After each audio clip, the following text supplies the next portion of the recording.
Public times. नमस्कार, मैं संध्या। तो आइए देरी न करते हुए जानते हैं बिहार की खास खबर को। बिहार में कोरोना के मामले अब तेजी से बढ़ गए हैं। कोरोना के नए वेरिएंट ओमिक्रॉन के 27 मरीज अब और पाए गए हैं। इससे पहले एक मरीज ओमिक्रॉन वेरिएंट से संक्रमित पटना में पहले भी पाए गए थे, लेकिन अब इस वेरिएंट के 27 मरीजों की पुष्टि ने सूबे में हड़कंप मचा दिया है। रविवार को जिन जांच सैंपलों में ओमिक्रॉन की पुष्टि हुई है, उनमें आधा से अधिक पटना के हैं। इसके अलावा अन्य जिलों के मरीजों की सैंपल में इसकी पुष्टि हुई है। IGIMS की लैब से रविवार को 32 कोरोना सैंपलों की जीनोम सीक्वेंसिंग रिपोर्ट सामने आई। इनमें 27 सैंपलों में ओमिक्रॉन की पुष्टि हुई है।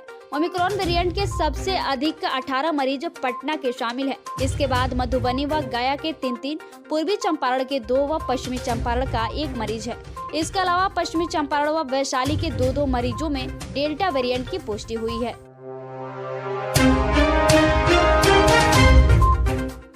गोपालगंज मोक्षदायिनी नराई के किनारे 10 करोड़ की लागत से इस साल नक्षत्र, नवग्रह और मोक्ष वाटिका का निर्माण कार्य शुरू होगा। बता दें कि डुमरिया सेतु के पास नराड़ी रिवर फ्रंट का निर्माण कार्य 7.37 करोड़ की लागत से पूरा हो चुका है। जिले के इस ऐतिहासिक प्रोजेक्ट में और भी अभी काम होना बाकी है। इसे इस साल पूरा होने की उम्मीद है। बता दें कि नराड़ी नदी और डुमरिया घाट का आध्यात्मिक और वैदिक इतिहास रहा है। प्रति वर्ष कार्तिक नहान को लेकर हजारों की भीड़ डुमरिया में पहुंचती है। अब इस घाट को बेहतर लुक देते हुए श्रद्धालुओं के लिए विशेष सुविधा भी रिवर फ्रंट के तहत तैयार की गई है। पटना सहित समूचे बिहार में सोमवार की सुबह कोहरा और ठंड से सड़कों पर सन्नाटा पसरा रहा। प्रदेश में अगले 48 घंटे में ठंड और कम होगी। दिन का पारा बढ़ने की संभावना है। सोमवार को बिहार के कई जिलों में धूप के दर्शन हुए। हालांकि पिछले 2 दिनों की तुलना में धूप कम खिली। शाम होते ही ठंड ने फिर असर दिखाना शुरू कर दिया। प्रदेश में अगले 24 घंटे में ठंड और कम होगी। इस दौरान दिन और रात का तापमान और बढ़ेगा। IMD पटना की रिपोर्ट के मुताबिक विशेष रूप से रात के तापमान में 2 से 4 डिग्री सेल्सियस इजाफे के असर है। बिहार बोर्ड द्वारा 10वीं की बोर्ड परीक्षा में बैठने वाले छात्रों के लिए जल्द ही एडमिट कार्ड जारी कर दिया जाएगा।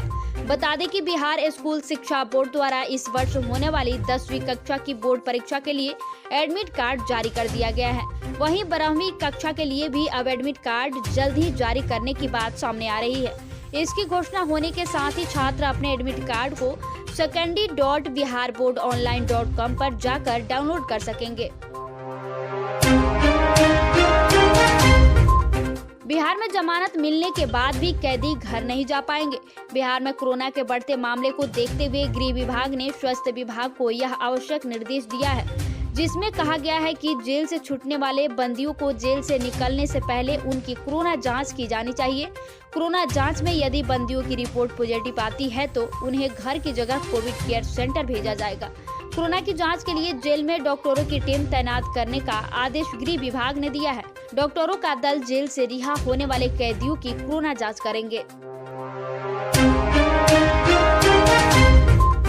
बिहार में राजधानी पटना समेत राज्य के अन्य हिस्सों में बढ़ रही चोरी, लूटपाट और सेंधमारी समेत अन्य आपराधिक घटनाओं पर रोक लगाने की बजाय केवल शराबबंदी कानून का पालन सख्ती से कराने के लिए गठित किए गए विशेष टास्क फोर्स पर पटना हाईकोर्ट ने राज्य सरकार से 4 सप्ताह में जवाब तलब किया है। मुख्य न्यायाधीश संजय करोल और न्यायाधीश S कुमार की खंडपीठ ने हाईकोर्ट के 2 अधिवक्ता सुरेंद्र कुमार सिंह और संजीव कुमार मिश्रा द्वारा राज्य में बढ़ रहे आपराधिक घटनाओं पर रोक लगाने के लिए दायर लोकहित याचिका पर सोमवार को सुनवाई करते हुए निर्देश दिया।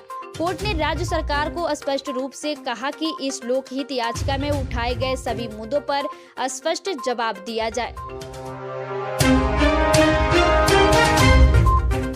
सोमवार को पटना के कई बैंकों में कोरोना ब्लास्ट हुआ है, जहां 100 बैंक कर्मियों की कोरोना रिपोर्ट पॉजिटिव आने से हड़कंप मचा हुआ है। ऐसे में बैंकों के कामकाज पर भी इसका असर पड़ सकता है।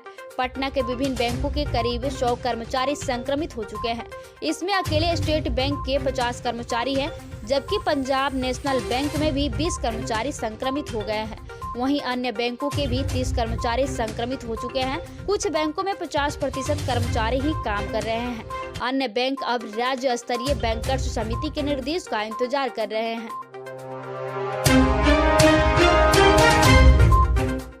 इंटर की प्रायोगिक परीक्षा सोमवार से नगर के +2 स्कूल और कॉलेजों में शुरू हो गई। सोमवार को नगर के MJK और RLSY कॉलेज में हर विषय की रूटीन के हिसाब से परीक्षा ली गई। बोर्ड के निर्देश के मुताबिक 10 जनवरी से 20 जनवरी तक +2 स्कूलों व कॉलेजों को इंटर की प्रायोगिक परीक्षा ले लेनी है। वहीं सोमवार के अलावे कई स्कूलों व कॉलेजों में मंगलवार व बुधवार से परीक्षा का रूटीन निकाला गया है। नगर के रामलखन खंडक्ष यादव कॉलेज में परीक्षा को लेकर सुबह से ही परीक्षार्थियों की भीड़ जमा होने लगी। कॉलेज के प्राचार्य डॉक्टर राजेश्वर प्रसाद यादव ने बताया कि भौतिकी, रसायन, जीव विज्ञान, साइकोलॉजी, भूगोल और संगीत आदि विषयों की परीक्षा रूटीन बनाकर ली जा रही है। बिहार के समस्तीपुर जिले में बेखौफ बदमाशों ने फ्लिपकार्ट के दफ्तर से 17 लाख रुपए लूट लिए। बदमाशों ने कार्यालय के कर्मचारी को हथियार के बल पर बंधक बनाया और फिर कैश काउंटर को अपने कब्जे में लेकर 17 लाख रुपए लूट किए। सूचना मिलने के बाद मौके पर पहुंची पुलिस जांच पड़ताल में जुट गई है। कंपनी के वरीय अधिकारियों और कर्मचारियों से पुलिस जानकारी ले रही है। औषधीय गुणों से भरपूर सहजन के पत्ते का पाउडर विदेश भेजा जाएगा। हरित सब्जी प्रसंस्करण एवं विपणन संघ सहजन के पत्ते की प्रोसेसिंग कर पाउडर बनाएगा। इसके लिए 100 एकड़ में सहजन की खेती कराने की योजना है। संघ के अध्यक्ष मनोज मेहता ने बताया कि पटना, नालंदा, समस्तीपुर और वैशाली में किसानों से सहजन की खेती कराई जाएगी। किसानों को प्रति एकड़ सहजन की खेती पर 50,000 रुपए का अनुदान भी दिया जाएगा। सहजन के पत्ते से पाउडर खरीदने के लिए एक कंपनी से MOU होने वाला है। MOU होते ही सहजन के पत्ते का पाउडर बनाकर यूरोपियन देशों में भेजा जाएगा। सामान्य प्रशासन विभाग के प्रशासनिक सुधार मिशन सोसाइटी ने राज्य भर में लोक शिकायतों के निपटारे के आधार पर जिलों की रैंकिंग की जा रही है। दिसंबर माह की जारी रैंकिंग में तमाम जिलों को पछाड़ते हुए रोहतास ने पहला स्थान पाया है। शिकायतों के निपटारे में टॉप 10 जिलों में तिरहुत प्रमंडल का एकमात्र जिला वैशाली आया है, जिसे राज्य में तीसरा स्थान मिला है। वहीं मुजफ्फरपुर 16वें पायदान पर आया है। राजधानी पटना राज्य में 18वें स्थान पर आया है, जो राज्य में सबसे खराब स्थिति मधुबनी की पाई गई है, जिसे 38वां यानी अंतिम पायदान पर पाया गया है। राज्य भर की रैंकिंग बताती है कि उत्तर की अपेक्षा लोक शिकायतों की सुनवाई में दक्षिण बिहार की स्थिति ज्यादा बेहतर है। टॉप 10 जिलों की सूची में भी आने वाले जिलों में सबसे अधिक दक्षिण बिहार के जिले ही शामिल है। पटना के बेली रोड स्थित एक स्कूल में 4वीं और 5वीं कक्षा के 30% छात्र अर्धवार्षिक परीक्षा में फेल हो गए हैं। वहीं बाईपास स्थित एक स्कूल में 5वीं से 8वीं तक के 25 से 35% बच्चों का रिजल्ट खराब हो गया है। यह स्थिति राजधानी के ज्यादातर स्कूलों की है। स्कूलों की माने तो हर साल सबसे बेहतर रिजल्ट 4वीं से 8वीं कक्षा के छात्रों का होता रहा है, लेकिन कोरोना काल में लगातार स्कूल बंद होने से बच्चों का ध्यान पढ़ाई से हट गया। ऑनलाइन कक्षा में भी 30 से 40% की छात्र गंभीर होते हैं। छात्र न तो ऑनलाइन कक्षा नियमित किए और न ही खुद सेल्फ स्टडी ही किए। इसका असर इस बार की अर्धवार्षिक परीक्षा के रिजल्ट पर दिखा। सबसे ज्यादा रिजल्ट 4वीं से 8वीं तक के छात्रों का ही खराब हुआ है। जो छात्र 1 या 2 विषय में फेल हुए हैं, उन्हें वार्षिक परीक्षा में बैठने का मौका दिया जाएगा। तो ये थी बिहार की खास खबर। धन्यवाद।